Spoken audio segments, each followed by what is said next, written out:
A mosaic found in modern-day Turkey, dating to the 3rd century BC and written in Greek, shows a cheerful skeleton alongside a loaf of bread and a bottle of wine, with the inscription, "Be cheerful and enjoy life." Though Greek in language, the mosaic seems to have belonged to a Roman villa. This reflects a Roman philosophy toward death, an invitation to enjoy life while it lasts. In early Roman belief, death was personified as Mors or Orcus, and it marked the departure of the soul from the body. The soul would descend into the underworld, Hades, but could occasionally return to the world of the living, especially to protect or avenge the living. Interestingly, Romans believed the soul cried at birth, upon being forced into a physical body, and laughed at death, as it returned to a happier, freer realm. As the saying went, "Hodi mihi, kras tibi, today me, tomorrow you." After death, souls could become divine spirits known as Manes, sacred beings who made burial places holy.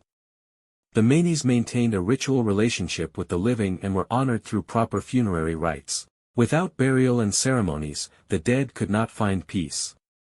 Roman soldiers, therefore, took great care in burying their comrades, believing they would be protected by them from beyond the grave.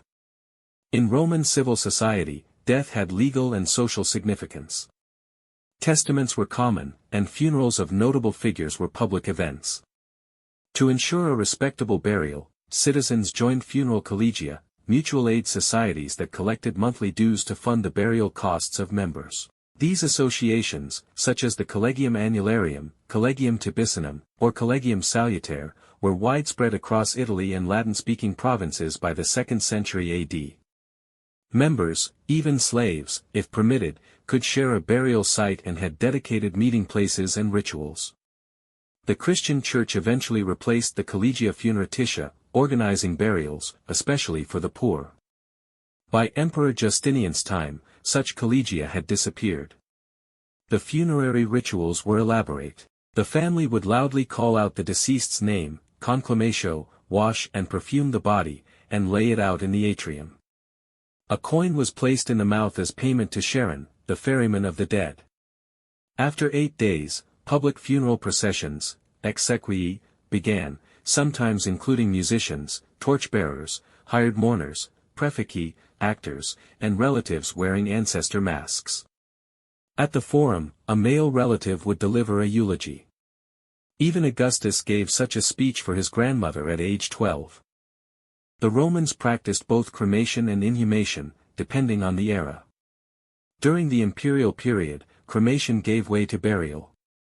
Graves, placed outside the city walls, were marked with inscriptions. On specific dates, May 9, 11, and 13, the Lemuria festival was held to ward off restless spirits called lemurs. The head of the household performed a midnight ritual involving black beans and lustral prayers like Manes exite paterni. Depart, ancestral spirits.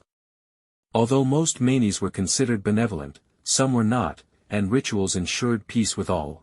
At feasts, a larva convivialis, a jointed silver skeleton, was placed on the table as a reminder of mortality and the need to enjoy life's pleasures. For the ancient Romans, death was not an end, but a transition. They believed that the soul left the body to journey to the underworld, where it could become a divine spirit, Manes, and maintain a ritual connection with the living. Death was deeply intertwined with religion, family, and public life, and it demanded specific rites to ensure peace for the deceased and protection for the living. Unlike later Christian views that emphasized the salvation of the soul by the living through prayer, the Roman view saw the dead as active spiritual protectors, as long as they were properly honored. They did not fear death in a modern sense. Many even saw life as a burden and death as liberation, a return to a better realm. This philosophy is epitomized in their aphorisms and customs: be joyful and enjoy life, for death comes to all, and perhaps brings peace, if not divine status. Thus, for the Romans, death was a natural, even sacred, part of life, to be met with dignity, rituals, and, whenever possible, wine, bread, and joy.